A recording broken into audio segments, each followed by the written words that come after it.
Hey guys, this is Justin at the Survivor Review, and we just lost a horror legend, a pioneer in the genre. George A. Romero passed away from a short battle with lung cancer, and I just want to do this video just to pay tribute to the legacy he left behind and his impact not only on the horror genre, but on me. I've been a fan of his work since I was a kid, and he's influenced me a lot ever since then. So of course you want to start out by saying, he basically started the zombie genre, the flesh-eating zombie genre with Night of the Living Dead. And he went on to perfect it in his sequels, Dawn and Day of the Dead, each movie just pushing the envelope further and further. And those are great films, and I love them. Those are some of my favorite horror films, especially Night and Dawn.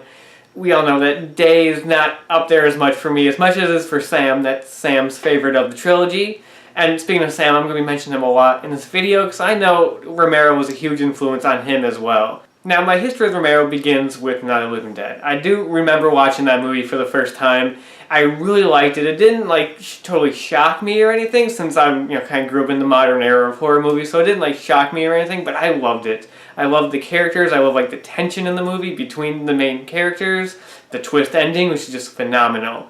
And then I remember after that, I double featured Dawn and Day, which was not the best idea. One, because watching Dawn and Day, they don't really go together very well, which is why when I first saw Day of the Dead, I absolutely hated it, because I'm like, this is not Dawn of the Dead, this is not a fun, exciting movie, this is just dark and depressing. And I've grown to appreciate it more since then. I like it more. But not only that, those were the first two really gory and over-the-top violent movies that I ever really saw.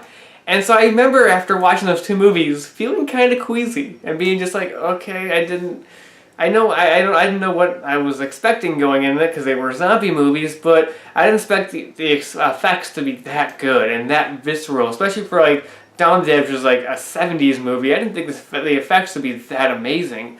And they were, and of course Day of the Dead's effects are even better. And I just remember being a little queasy afterwards, being like, okay, I gotta take a little break from this stuff. But those movies made an impact on me. I've loved Dawn of the Dead since then. Dawn of the Dead is one of my favorite films of all time. I love that movie so much. I love the storylines, I love the characters, I love the effects. That movie is a blast from start to finish. And yeah, it has great social commentary, and that's one of the things that Romero did very well in his zombie films, was the social commentary and the characters. Mostly in the first two films, and that's what made those movies stand out from the rest. That's why now, all these years later, so many zombie films, why that trilogy still stands out. Because of the social commentary, the fact that it's not just a straight up oh, it's zombies, we have to fight them off, there's a bit more to it. So, there's a bit more context to the movie than that you'd expect, and the characters are so great. Especially in the first two films, they feel like real characters stuck in the situation, and mostly how real people would react, and that's one of the things that makes them just so memorable. Now, yeah, Romero didn't just do zombie movies, and some of his other horror films I love too, especially Creepshow, the horror anthology, which is my favorite horror anthology film. I think it's so well done, so much fun, so stylistically different from Romero's other films, and that he tried to make it like a comic book and did it so well. I know Sam and I already reviewed that movie on our channel, but I just want to talk about it again, just how great it is. It's probably my favorite Romero film under Night and Dawn. I think the movie's so much fun. Yeah, and Martin's another great one. Very different type of vampire movie. Not exactly what you'd expect. Crazies is really good. So there is more to Romero than just zombies, and I feel he should be remembered for those films as well, not just the zombie films, because he's done some other great horror films. But how did he impact me? Now, I've mentioned this in my other videos, not too many of them though, that I am a filmmaker. I'm going to school for filmmaking, and that's what I want to do with my career in the future. And when I was a kid, watching Night and Dawn and listening to the audio commentaries on that and watching the making-ofs and seeing how these were independent, low-budget films with, not much backing. They had, Dawn of the Dead, of course, was bigger than Night, of course. But they were still lower-budget films without, huge studios going on, without huge, effects companies working with them. It really helped inspire me and show me that, yeah, I can go make a movie. If George Romero can do it for Night of the Living Dead, which is a very small, low-budget film, I can do it. And even the effects in those two movies. I'm not going to talk about Day as much, because that's after, Tom Savini kind of has his own company, and, Day is a lot more, bigger budget compared to Night and Dawn.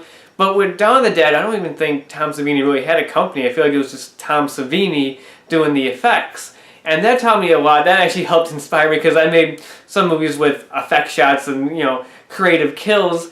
And I took a lot of cues from Romero's films. Saw how they did that and used that in my movies. And I know Sam was also heavily influenced by those films. Sam is a huge zombie movie guy. I remember when we first started really hanging out, we kept talking about zombie movies, and he kept saying how he wanted to make a zombie movie. And he talked about how he actually tried making one a few years back, and he showed me some footage from that, and he wants to make a zombie film. And a lot of that has to do with inspiration from Romero. And so Sam and I worked together on these movies a lot, and he basically became my Tom Savini. We gave him the credit in all the films as special effects technician. He was our effects guy, basically. And I'd go up to him and I'd be like, hey Sam, okay, I want to kill a person like this. I want to stab him through the eye, then I want to take the knife out and I want the blood to squirt everywhere. How do we do that? And he's like, okay, I'll figure it out. And he goes away and comes back to me with some ideas. Kind of like George and Tom Savini would do. And a lot of inspiration came from that. It just showed me that, yeah, low budget movies, you can do it. You can make a movie with good effects, good characters, good atmosphere on a low budget without being a big, studio film. And that helped me get through a lot of my early hurdles while making my earlier films and I had a lot of issues getting those movies done, and one that took 3-4 years just to get made. And it's not a very good movie, but you know what?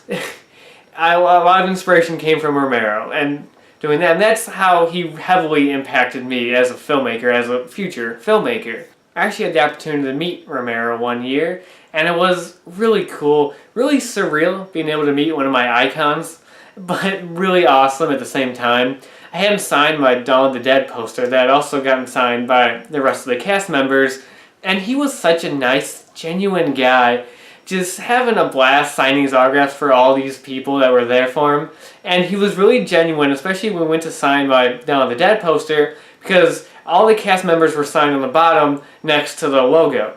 But there was no other room left down there, and I remember he kept looking on that spot, for a spot, and he's like, oh, there's no place for me to sign. I'm like, it's okay, you can sign the top, there's an empty space up there. And he's like, oh, but you sure? Because everybody's down there. I'm like, yeah, it makes it cool. But you got the director up there and the cast down there. And he's like, all right, sure, man. And he signs it. And it was just so funny that he was genuinely worried about making the poster look nice and getting his signature next to everybody else's and making it look cool. And I was like, it's all right. It looks great on the top there. And then Sam couldn't make it to the convention. And I'm like, I know I have to get something for him from George. I have to. So they had a Day of the Dead poster on his table, and I had him sign that. And I remember talking to him, I was like, this is for my friend, huge fan of your work, huge zombie fan. He, sadly couldn't make it. And Dawn of the Dead is his favorite, but Day of the Dead is slowly edging it out and becoming his favorite. And George just smiles and goes, oh, that's great. That's actually my favorite. And then, I'm kind of like, oh, it's not really mine. But, I'm like, oh, that's awesome. And so, yeah, that was a really fun experience. Something I was really glad I was able to do, just be able to meet one of my icons and one of the people who I respect so much. It was really fun. Romero even inspired us to the point where Sam and I, our Halloween horror reviews that we do every year, our annual series of horror reviews that we do all throughout October, started with George Romero's zombie films. Those are the first films that we reviewed for our series that we're just we didn't really want to talk about the Romero's zombie films. And after all, we're just you know what, might as well just do a bunch of horror movies in October, and that's how I got started, all the way back in 2012 with our review of Night of the Living Dead. And I know for sure we're going to pay tribute to him this year. Weirdly enough, Sam and I, last week, I've already started discussing the movies we're going to review this October. And I know now we're going to add a few Romero films to that list and change some things around just because we got to pay tribute to him even more. And those other Romero films that we've been wanting to talk about for a while now, we've already reviewed all 6 of his zombie films. But again, and Creepshow. But there's other ones that we want to do that we haven't done yet, just haven't gotten around to it, that we're definitely planning to do in October. Also, with Romero's passing, that leaves into question the latest zombie movie he was working on. He was actually working on a new zombie film called Road of the Dead that he was co-writing and producing. He wasn't directing it this time. And I don't know if that movie is still moving forward now that he's gone, if he was only involved in a writing and producing capacity. I mean, if the movie's already written, they could probably just move forward and shoot it. but you never know, they might not want to now. But I don't know, part of me kind of hopes it happens. I mean, reading up on what the storyline is going to be, it didn't sound that great. It sounded kind of silly. But you know what, if it does get made, it might be a nice tribute to the legend. So I kind of hope it does. It's just kind of like the one last thing that Romero was involved with. He'll have a writing credit on it. And so I do hope we see that film in the upcoming future.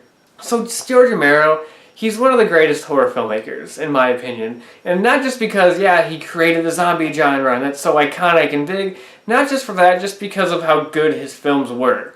Like, if the zombie genre had already been created before he made Night and Dawn and Day, those movies would still be up there as the best. They're not the best because he's the creator of the genre, they're the best because they're great films.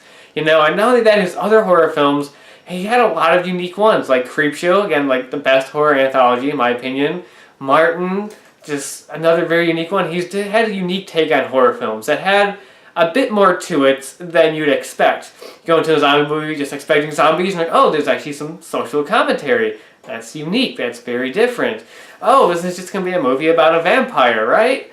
Not really, it's very different than that. And he just had a unique take on the horror genre that is just one of the best. He's one of the greatest, and again, huge inspiration for me. Helped me make my early films, helped inspire me to actually go ahead and do some crazy effects that like I probably wouldn't have done. Seeing that what Romero and Tom Savini were able to do helped inspire me. And I know when it comes to Sam, he's another big inspiration for him.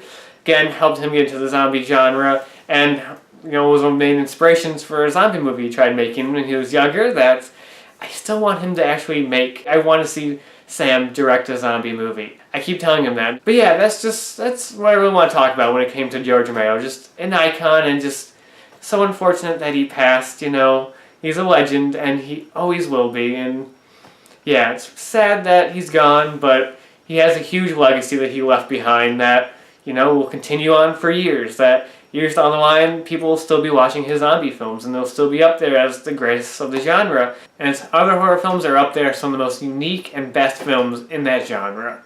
So George Romero was a true legend, a pioneer in horror filmmaking, and just one of the best. And truly will be missed. All that's really left to say is, rest in peace.